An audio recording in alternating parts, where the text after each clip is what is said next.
पुण्यात पावसानं कहर केला। अनेक ठिकाणी रस्ते पाण्याखाली गेलेत। पुणे महापालिकेसमोरचा गाडगीळ पूल देखील आता वाहतुकीसाठी बंद करण्यात आल्याचं आपण बघतोय।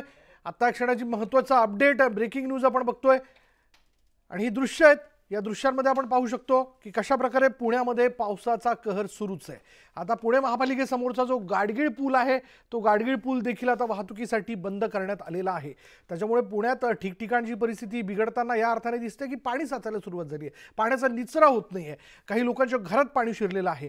त्याच्यामुळे पुणे जिल्ह्यात जर जुन्नरबद्दल बोलायचं झालं, चाकणबद्दल बोलायचं झालं तर तिथे देखील कमरेपर्यंत पाणी येऊन पोहोचलेलं आहे। आणि अशा सगळ्या परिस्थिती आपण बघतोय की आता सगळ्या बचाव यंत्रणा ज्या आहेत किंवा ज्या महत्त्वाच्या आपत्कालीन यंत्रणा ज्या आहेत त्या सज्ज झालेल्या आहेत। अधिक माहिती आपण जाणून घेणार आहोत। आमचे प्रतिनिधी चंद्रकांत फुंदे या क्षणाला आपल्याबरोबर आहेत। चंद्रकांत, काय परिस्थिती आहे पावसामुळे पुण्यात?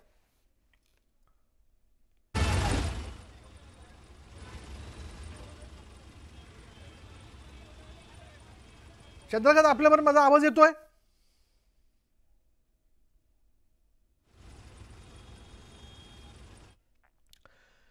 पुलाच्या तिथून एक कंटेनर वरती काढण्याचा काहीतरी प्रयत्न सुरू असल्याचं आपण बघतोय। कंटेनर सारखं असावं ज्याला वरती काढण्यासाठी म्हणून प्रयत्न केले जात आहेत। पण आता पुण्यामध्ये पावसामुळे परिस्थिती बिघडताना दिसते।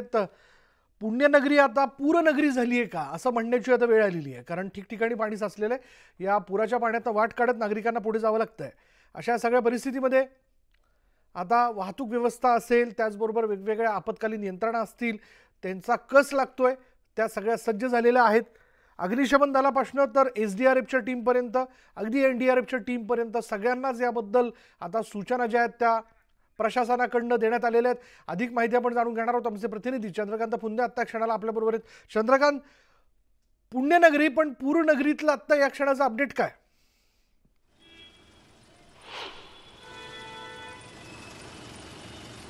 विशाल, पहिल्यांदा गेल्या 10 वर्षात हा जो गाडगीळ पूल आहे हा पाण्याखाली गेला होता। पहिल्यांदा साधारण गेल्या 10-12 वर्षाच्या इतिहासात कधी या पुलावर पाणी नव्हतं। पानशेतचं धरण फुटलं त्यावेळेस पाणी गेलं होतं या पुलावरनं।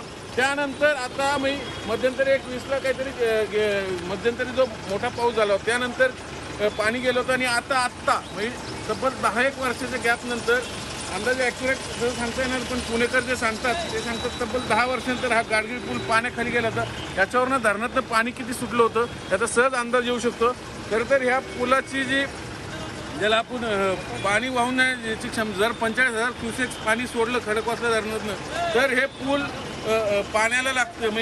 हा पूल पाण्याखाली जातो। पण यंदा 35,000 क्युसेक्सलाच तो पाण्याखाली गेला। आणि हे समोर मेट्रोचं जे आहे हे कंटेनर आहे, तर आपल्याला माहिती नदीपात्रात मेट्रोचं काम सुरू आहे।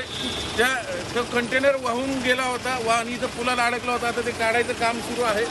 आणि या सगळ्या कामात आता प्रशासन आपल्या पद्धतीने काम करते आणि ही सगळी तयारी आहे। सगळं कंटेनर काढायचं काम सुरू आहे। एकूणच पूर्ण पालिका प्रशासन सकाळपासून कामाला लागलं, पण रात्री अक्षरशः पावसाने झोडपून काढलं। नुसतं पावसाने तर पुराच्या पाण्याने झोडपून काढलं।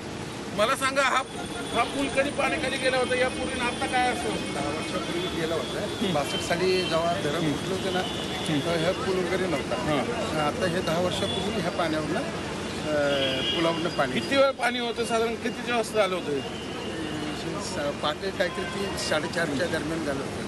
65,000 फूट काहीतरी। म्हणजे बघा, हे जे प्रशासन सांगते पाटबंधारे वगैरे आम्ही फक्त 35,000 क्युसेक पाणी सोडलं, पण हे सांगतात की या पुलाची जी क्षमता आहे पाणी किती सोडल्यावर हा पूल पाण्याखाली जातो तर एक 60-65 किंवा 45। पण याचाच अर्थ पाणी प्रशासनानं जास्त सोडलं। म्हणजे 10 वर्षांनंतर आता पहिल्यांदा हा पूल जो आहे पुन्हा एकदा पाण्याखाली गेलेला होता। धन्यवाद चंद्रकांत या सगळ्या माहितीबद्दल। जाऊयात पुन्हा एकदा पुण्यातलीच अपडेट आपण जाणून घेऊयात। पुण्यामध्ये कोसळणाऱ्या अतिमुसळधार पावसामुळे आंबेगाव तालुक्याच्या पश्चिम पट्ट्यामध्ये मोठं नुकसान झालंय। असाने इथल्या जांभळेवाडीतील डोंगराचा काही भाग कोसळल्यानं नागरिकांमध्ये भीतीचं वातावरण आहे। तर कुंभेवाडी इथल्या रस्त्यावर दरड कोसळल्यानं 3 वाड्यांचा संपर्क तुटला। तर मुसळधार पावसामुळे शेताचे बांध फुटल्यानं भातशेतीही वाहून गेली। अधिक तपशील आपण जाणून घेणार आहोत। आमचे प्रतिनिधी रायचंद शिंदे आता क्षणाला आपल्याबरोबर आहेत। रायचंद, काय अपडेट? विशाल, आपल्याला माहिती आहे महिनाभर जवळजवळ पाऊस उशिराने पुणे जिल्ह्यात सुरू झालेला आहे। कालपासून हा जोरदार बरसतोय। हा जो परिसर आहे जांभळेवाडी असेल किंवा आसानी असेल, हा आपल्याला माहिती आहे माळीण परिसरातला हा सगळा भाग आहे आणि माळीण परिसरातली धोकादायक गावं जी प्रशासनाने जाहीर केली होती त्यातली ही 2 गावं आहेत. रात्री त्या ठिकाणी थोडंसं लँडस्लाइडिंग झालेलं आहे. रस्त्यावरती सगळी माती आलेली आहे. नशीब हेच की यामध्ये कुणी जखमी झालेलं नाही किंवा कोणत्या घरावरती हा मलबा गेलेला नाही.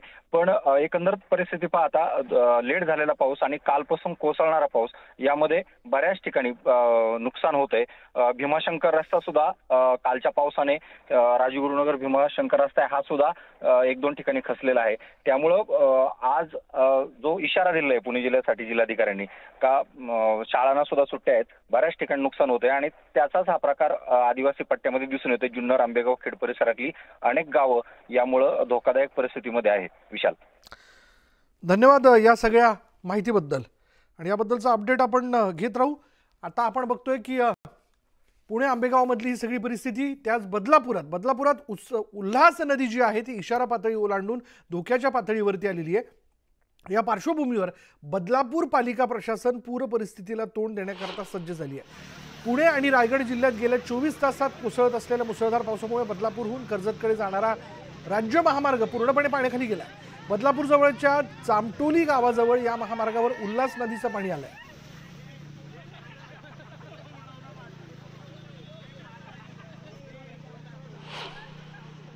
अंबरनाथ तालुक्यामध्ये मुसळधार पाऊस कोसळतोय. मध्यरात्रीपासून पावसाची संततधार सुरू आहे आणि त्याच्यामुळे आपण सध्या बदलापूर कर्जत या महामार्गावर आहोत, ज्या महामार्गावर प्रचंड पाणी साठलेलं आहे. आपण पाहू शकतो की महामार्ग पूर्णपणे पाण्याखाली गेलेला आहे. त्याच्या बाजूला रेल्वे ट्रॅक आहे आणि या रेल्वे ट्रॅकवर देखील पाणी जाण्याची शक्यता आहे, कारण पावसाची संततधार जी आहे ती अजूनही सुरू आहे. मिनिटाला या पाण्या पातळीमध्ये वाढ होतीये. आपण पाहू शकतो की दूरपर्यंत जी वाहतूक आहे ती थांबवण्यात आलेली आहे आणि त्याच्यामुळे हा महामार्गाची वाहतूक पूर्णपणे ठप्प झालेली आहे. काही स्थानिक नागरिक आहेत या ठिकाणी, आपण त्यांच्याशी बोलूयात.